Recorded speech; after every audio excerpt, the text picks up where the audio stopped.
कुछ बातें साझा करना चाहता हूँ। सबसे पहले मैं आप सभी देशवासियों के प्रति तथा आपके जनप्रतिनिधियों के प्रति हार्दिक कृतज्ञता व्यक्त करता हूँ। पूरे देश में अपनी यात्राओं के दौरान नागरिकों के साथ हुए संवाद और संपर्क से मुझे निरंतर प्रेरणा मिलती रही। छोटे छोटे गांवों में रहने वाले हमारे किसान और मजदूर भाई बहन, नई पीढ़ी के जीवन को संवारने वाले हमारे शिक्षक, हमारी विरासत को समृद्ध बनाने वाले कलाकार, हमारे देश के विभिन्न आयामों का अध्ययन करने वाले विद्वान, देश की समृद्धि बढ़ाने वाले उद्यमी, देशवासियों की सेवा करने वाले डॉक्टर व नर्स, राष्ट्र निर्माण में संलग्न वैज्ञानिक व इंजीनियर, देश की न्याय व्यवस्था को योगदान देने वाले न्यायाधीश व अधिवक्ता, प्रशासन तंत्र को सुचारू रूप से चलाने वाले सिविल सर्वेंट्स, हर वर्ग को विकास से जोड़ने में सक्रिय हमारे सामाजिक कार्यकर्ता, भारतीय समाज में आध्यात्मिक प्रवाह को बनाए रखने वाले सभी पंथों के आचार्य व गुरुजन, आप सभी ने मुझे अपने कर्तव्यों का निर्वहन करने में भरपूर सहयोग दिया है। संक्षेप में कहूँ तो समाज के सभी वर्गों का मुझे पूरा सहयोग, समर्थन व आशीर्वाद मिला है। मेरे मनो मस्तिष्क में वे सभी क्षण विशेष रूप से अंकित रहेंगे जब मेरी मुलाकात अपनी सेनाओं, अर्धसैनिक बलों तथा पुलिस के बहादुर जवानों से होती थी। उन सभी में देश प्रेम की अद्भुत भावना देखने को मिलती है। अपनी विदेश यात्राओं के दौरान जब भी प्रवासी भारतीयों के साथ मेरा मिलना हुआ, हर बार मुझे मातृभूमि के प्रति उनके गहरे प्यार और अपनेपन का एहसास हुआ। देश के सर्वोच्च नागरिक पुरस्कार समारोहों के दौरान मुझे अनेक असाधारण प्रतिभाओं से मिलने का अवसर मिला। वे सभी पूरी लगन, अटूट समर्पण और दृढ़ निष्ठा के साथ एक बेहतर भारत के निर्माण में सक्रिय हैं। इस प्रकार अनेक देशवासियों से मिलने के बाद मेरा यह विश्वास और भी दृढ़ हुआ कि हमारे निष्ठावान नागरिक ही वास्तविक राष्ट्र निर्माता हैं और वे सभी भारत को बेहतर बनाने के लिए प्रयासरत हैं। ऐसे सभी निष्ठावान देशवासियों के हाथों में हमारे महान देश का भविष्य सुरक्षित है। प्यारे देशवासियों, अपने इन अनुभवों से गुजरते हुए अक्सर मुझे अपना बचपन भी याद आता रहा है कि किस तरह महत्वपूर्ण ऐतिहासिक घटनाएं हमारे व्यक्तिगत जीवन को प्रभावित करती रहीं। जब अपने छोटे से गांव में एक साधारण बालक के नज़रिए से मैं जीवन को समझने की कोशिश कर रहा था, तब देश को आज़ादी हासिल किए हुए कुछ ही साल हुए थे। देश के पुनर्निर्माण के लिए लोगों में एक नया जोश दिखाई देता था। उनकी आंखों में नए सपने थे। मेरे दिलो दिमाग में भी एक धुंधली सी कल्पना उभर रही थी कि एक दिन शायद मैं भी अपने देश के निर्माण में भागीदारी कर सकूंगा।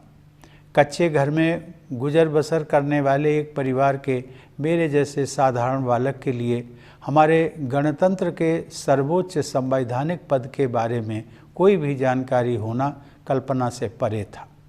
लेकिन यह भारत के लोकतंत्र की ताकत है कि इसमें हर नागरिक के लिए ऐसे रास्ते खुले हैं जिन पर चलकर वह देश की नियति को संवारने में अपनी महत्वपूर्ण भूमिका निभा सकता है। कानपुर देहात जिले के परौख गांव के अति साधारण परिवार में पला बढ़ा वह रामनाथ कोविंद आज आप सभी देशवासियों को संबोधित कर रहा है। इसके लिए मैं अपने देश की जीवंत लोकतांत्रिक व्यवस्था की शक्ति को सत सत नमन करता हूँ। चूँकि मैंने अपने गांव का उल्लेख किया है, तो मैं इस बात का भी उल्लेख करना चाहूँगा कि राष्ट्रपति के कार्यकाल के दौरान अपने पैतृक गांव का दौरा करना और अपने कानपुर के विद्यालय में वयोवृद्ध शिक्षकों के पैर छूकर उनका आशीर्वाद लेना मेरे जीवन के सबसे यादगार पलों में हमेशा शामिल रहेंगे। इसी साल प्रधानमंत्री जी भी मेरे गांव परौख आए और उन्होंने मेरे गांव की धरती का मान बढ़ाया। अपनी जड़ों से जुड़े रहना भारतीय संस्कृति की विशेषता है। मैं युवा पीढ़ी से यह अनुरोध करूंगा कि अपने गांव या नगर और अपने विद्यालयों तथा शिक्षकों से जुड़े रहने की इस परंपरा को आगे बढ़ाते रहें। प्यारे देशवासियों, आजकल सभी देशवासी आज़ादी का अमृत महोत्सव मना रहे हैं। अगले महीने हम सब भारत की आज़ादी की 75वीं वर्षगांठ मनाएंगे। हम 25 वर्ष की अवधि के उस अमृत काल में प्रवेश करेंगे जो स्वतंत्रता के शताब्दी वर्ष अर्थात 2047 में पूरा होगा। ये विशेष ऐतिहासिक वर्ष हमारे गणतंत्र के प्रगति पथ पर मील के पत्थर की तरह है। हमारे लोकतंत्र की ये विकास यात्रा देश की स्वर्णिम संभावनाओं को कार्य रूप देकर विश्व समुदाय के समक्ष एक श्रेष्ठ भारत को प्रस्तुत करने की यात्रा है।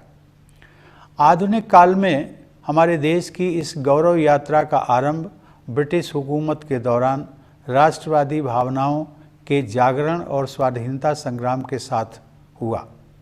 19वीं शताब्दी के दौरान पूरे देश में पराधीनता के विरुद्ध अनेक विद्रोह हुए। देशवासियों में नई आशा का संचार करने वाले ऐसे विद्रोहों के अधिकांश नायकों के नाम भुला दिए गए थे। अब उनकी वीर गाथाओं को आदर सहित याद किया जा रहा है। 19वीं सदी के अंतिम तथा 20वीं सदी के आरंभिक वर्षों में नवीन जन चेतनाओं का संचार हो रहा था और स्वाधीनता संग्राम की अनेक धाराएं प्रवाहित हो रही थीं। वर्ष 1915 में जब गांधी जी स्वदेश लौटे, उस समय देश में राष्ट्रीयता की भावना और भी प्रबल हो रही थी। अनेक महान जन नायकों की उज्ज्वल आकाश गंगा का जैसा प्रकाश हमारे देश को 20वीं सदी के आरंभिक दशकों में प्राप्त हुआ, वह विश्व इतिहास में अतुलनीय है।